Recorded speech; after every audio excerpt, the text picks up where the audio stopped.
Hello folks, in this video I'm going to explain how I play rock and roll and rockabilly on the acoustic guitar in the key of A. Now A is a great key for rock and roll and rockabilly on the guitar, and many of the old rock and rollers played most of their most famous songs in the key of A. Before we get going, you should have a reasonably good understanding of the 12-bar blues chord progression in the key of A. The 12-bar blues chord progression is the chord progression that was used in many of the classic old rock and roll songs like Shake, Rattle and Roll, Johnny Be Good, Hound Dog, Blue Suede Shoes, Long Tall Sally, Good Golly Miss Molly, the list goes on. There are a few variations to this chord progression, but a fairly standard one that was used by people in the rhythm and blues scene goes like this. It's in 4/4 time, so there are 4 beats in every bar. Starts off with 4 bars on the A chord.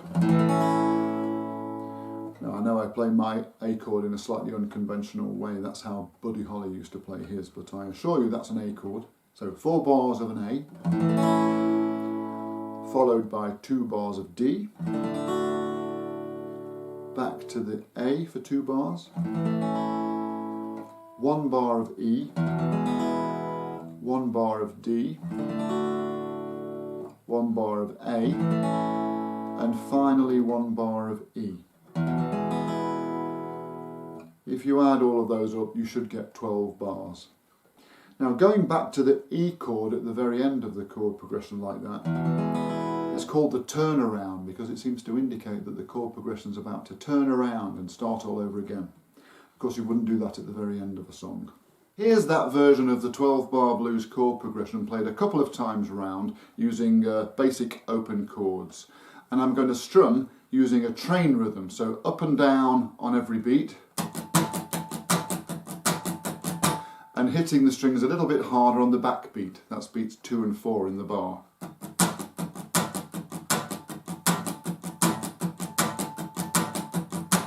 Okay, here we go. 1, 2, 1, 2, 3, 4.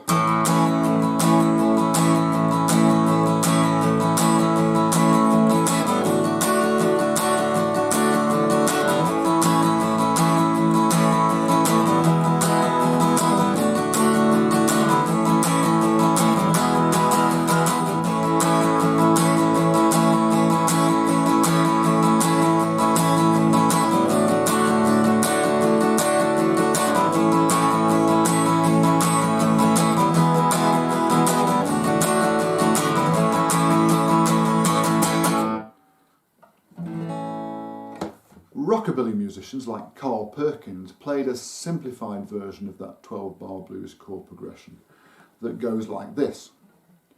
There are 4 bars of A again, 2 bars of D, 2 bars of A.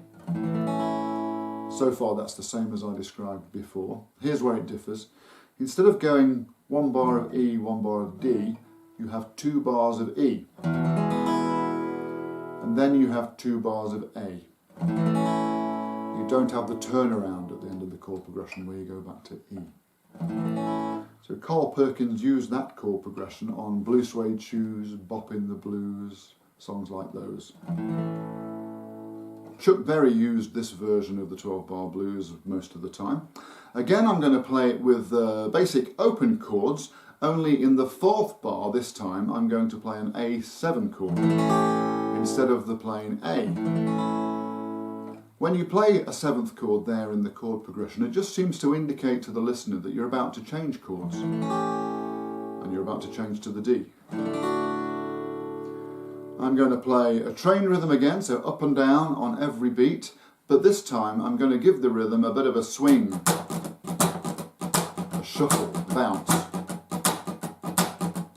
Stressing the back beat again, beats 2 and 4. 1, 2, 3, 4, 1, 2, 3, 4. Okay, so here we go. Watch out for that A7 chord. A 1, 2, a 1, 2, 3, 4.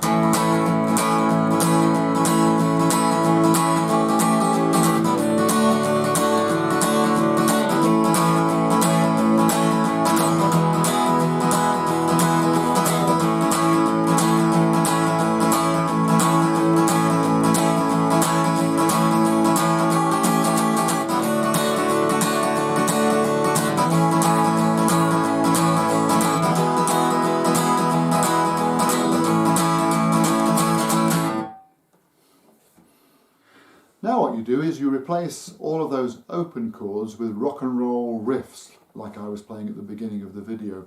So when I'm playing my A chord, I play riffs like this one.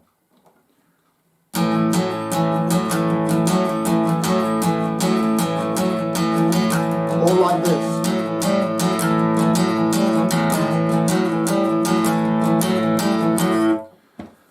Those riffs are based on old blues riffs like this one.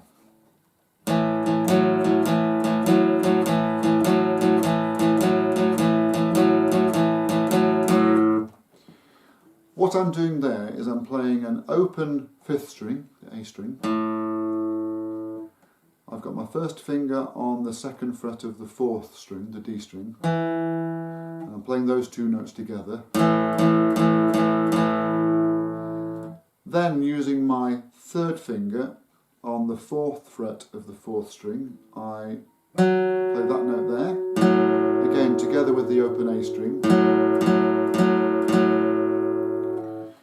And then you switch backwards and forwards between that and that.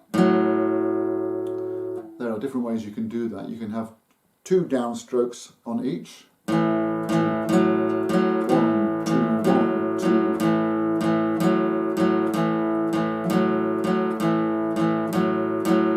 Or you can play it like this. So you have 2 downstrokes on the first pair of notes, 1 on the second, and then the rest of the riff is all on the first. So we go.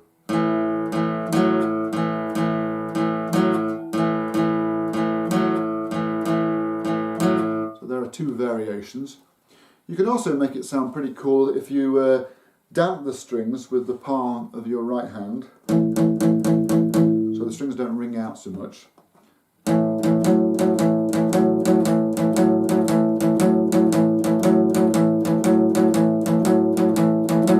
That's what Buddy Holly did on That'll Be the Day.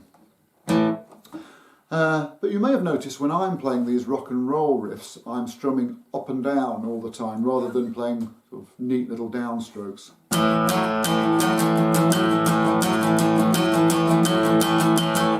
What I'm doing there is I'm playing an open A string, as with that blues riff. I've got my first finger on the 2nd fret of the 4th string and the 2nd fret of the 3rd string. I'm playing those 3 notes together. And as before, using my 3rd finger, I'm playing a note on the 4th fret of the 4th string. When I'm doing that, I'm playing just those 2 strings, the note on the 5th string and the 4th string. My 3rd finger sort of damps the note on the 3rd string. I'm damping the bottom string.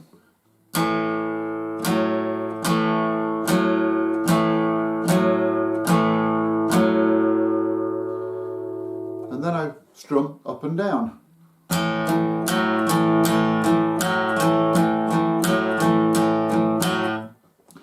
So I'm placing that 3rd finger down only on beats 2 and 4 in the bar, and then I'm lifting it up immediately so that I'm not playing that note on the up strum that immediately follows. So here it is slowly. 1, 2 and 3 and 4 and 1 and 2 and 3 and 4 and 1.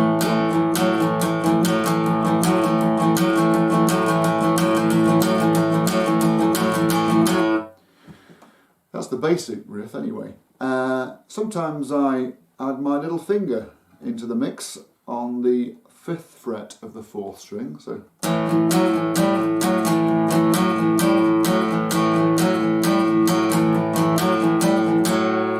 again, when I'm doing that, I end up just playing the notes on the 5th and the 4th string and damping the note on the 3rd string. I'm going.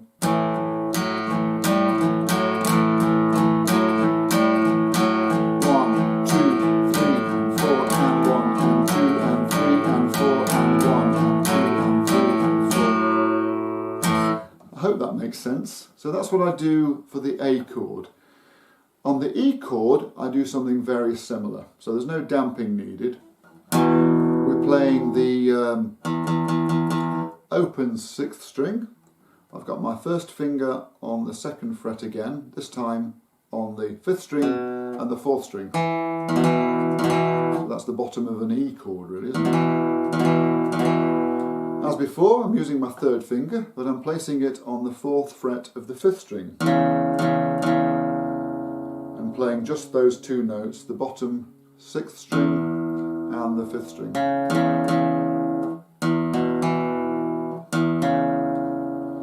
I'm strumming up and down like I did before, so 1 and 2 and 3 and 4 and 1 and 2 and 3 and 4 and 1 and 2 and 3. And like before on the A chord, you can add your little finger into the mix on the 5th fret of the 5th string like this.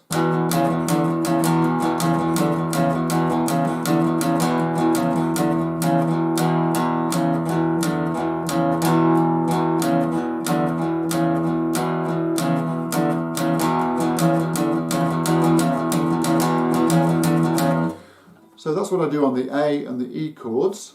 For the D chord, I have 2 variations that I play and that you may have noticed me playing at the beginning of the video.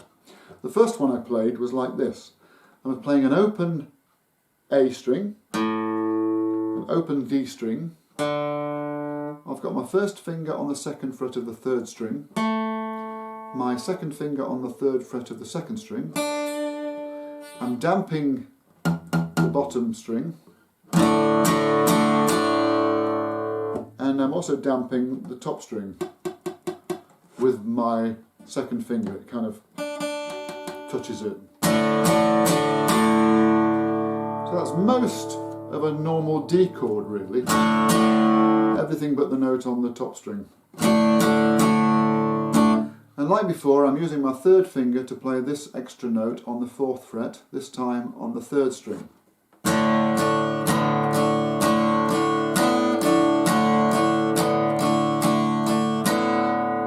Same rhythms, same up and down strumming.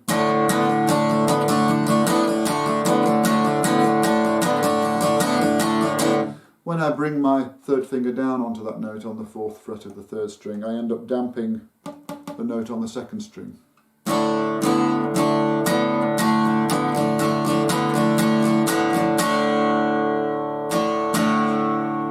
Okay, the variation I play on that D riff is this. I play a normal D chord, damping the note on the 6th string, and I use my little finger to play that extra note on the 4th fret of the 3rd string.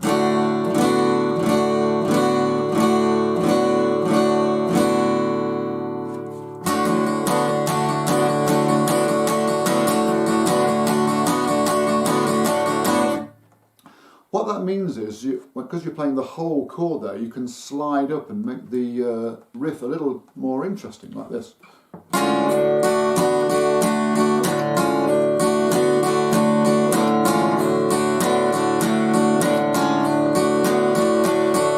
So what I'm doing is, on the up strum before the first beat in the bar, I've got the D shape down 1 fret, and then I slide it up. And I don't actually play the down strum on the first beat. So you get 2 chords for the price of 1. And from that point onwards, it's strummed the same as normal.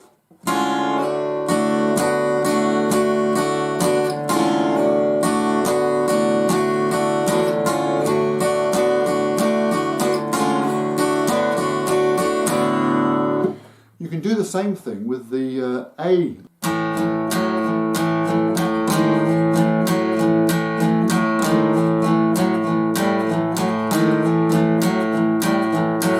So on the up strum, before the first beat in the bar, I have my first finger on the 1st fret, and then I slide it up to the 2nd fret. Like that.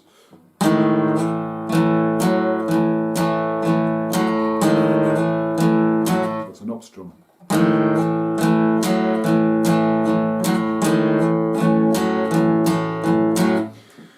And playing that upslide along with the slightly more complicated version of the riff using my little finger. I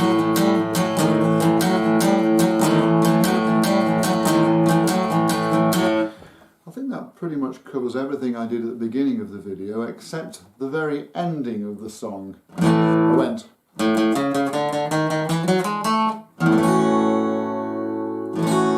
Now you can play that rounding off riff in a few different ways. The notes are these.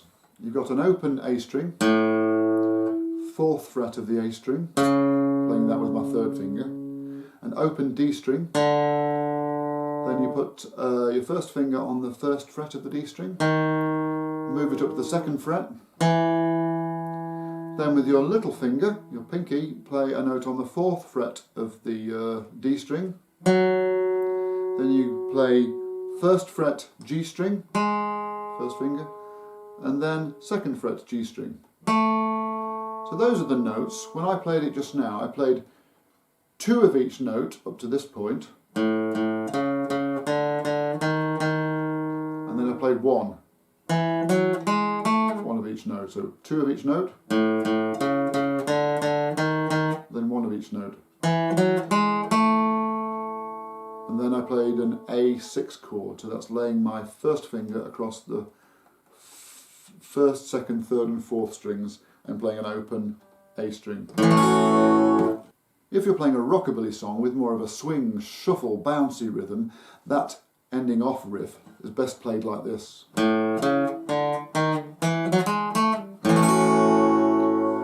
So same notes, just 1 of each note and then the A6 chord. So I hope that was reasonably clear. Let me know if you have any queries in the comments. Thanks for listening.